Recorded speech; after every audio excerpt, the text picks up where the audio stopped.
nguri mwiza nguri ikizungerezi.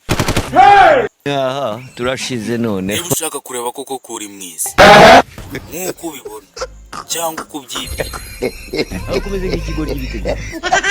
uzamare nk'imyaka 2 utiyogoshesheje, umara imyaka 2 utisize amavuta. Aha turashize. Ubwo uzahita ubona kuri mwiza.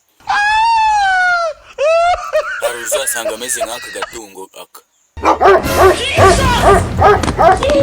hari uzasanga ameze nk'intare.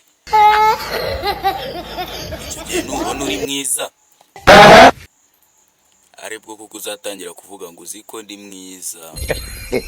Akomeze nk'ikigo ry'ibitego. Niba atari byo, Aha turashize none. agira umuntu uneribuye muri comment.